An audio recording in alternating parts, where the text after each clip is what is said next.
If you are younger than me, then today probably has, well, there's a really good chance that today has very little significance to you in a deeply personal way.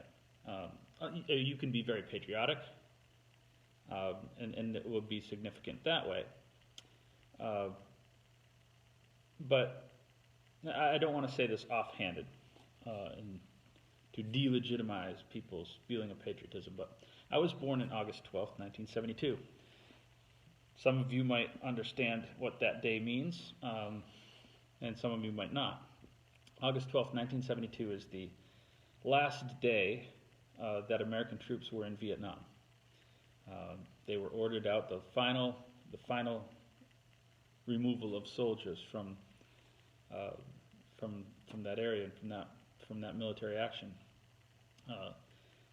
In all of our military actions since, we have lost only a small percentage of people that we lost in that war. And that war actually, in comparison to other wars before it, World War I, World War II, Civil War, Revolutionary War, even Vietnam paled in comparison to those. And so,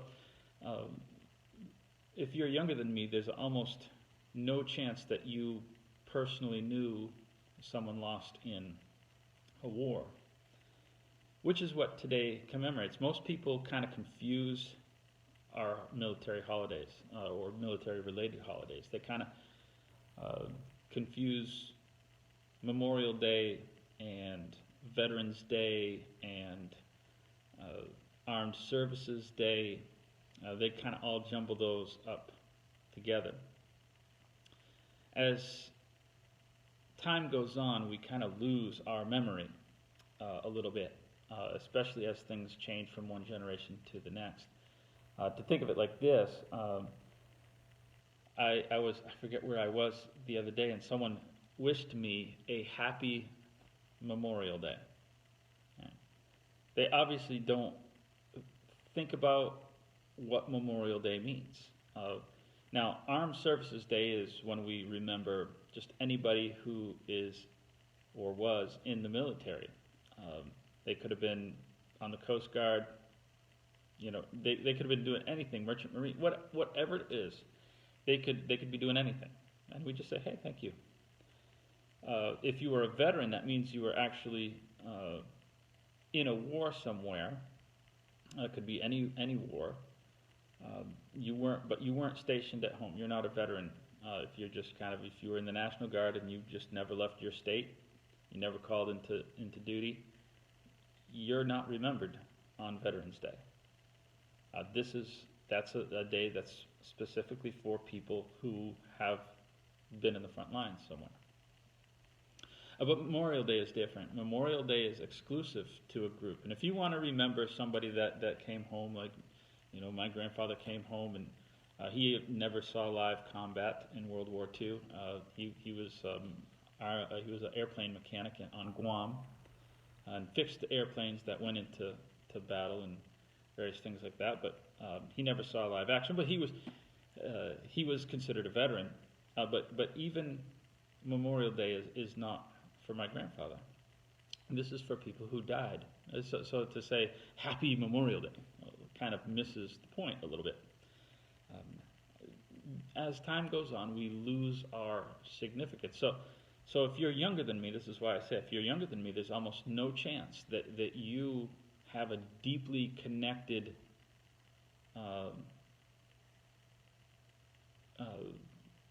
kind of a remembrance of things, unless it's a person in your history that someone told you about, and you have a photograph of someone who died before you were born. Maybe some of you have lost people in Afghanistan, or maybe even in one of our the actions that we have in Middle East or what have you. But really, it's not to the same degree. We've actually become a more and more peaceful nation. You might not know that, but we've actually become a more peaceful nation as time has gone on. And just we have the more generations that pass, we we kind of those extreme things, those horrible things fade from our nature, and we kind of lose our memorial. Is that you think about it? If you look at like this, politically, we've seen both sides politically will invoke the name of Hitler when describing something about their political opponents that they don't like. This happens on both sides. This is not to advocate for or against anybody. I've seen it from both. There was a time not too long ago where that was just not done. Nobody did it. A Democrat would not invoke the name of Hitler. A Republican wouldn't invoke the name of Hitler. It just wasn't done. It used to be a thing. I remember being taught when we did debates in school. Whoever mentions Hitler first loses the debate. You knew that you had reached a point where you're trying to argue something and you're struggling with something. You've got to invoke the name of Hitler. Now we see it all the time. Why? What's happened? Well, we're looking at that's 80 years ago. We have almost no one left who fought in that war. Our remembrances of those people. So there are very few people even now alive who remember someone lost in that war. I mean, we have them, but we're losing even that generation every day is now starting to pass.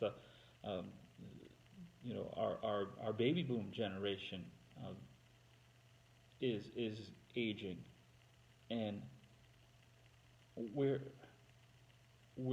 letting those memories fade. And so as those memories fade, the significance of some of those things are almost, they become more trivial. So Adolf Hitler is not, he's almost like a fictional character by now. So people are more readily to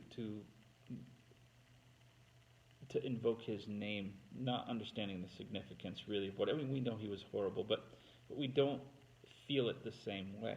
Just all of our feelings fade with each passing generation, the good ones and the bad ones.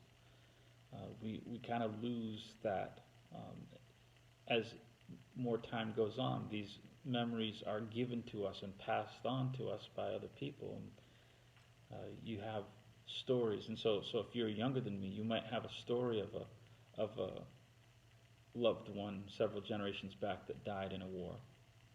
How many of you know of your ancestors that died in the Civil War? I have no idea. My family, I don't even think, was in the United States at the Civil War, most of them. So we just kind of lose that connection. Well, think about it in the sense of Christianity.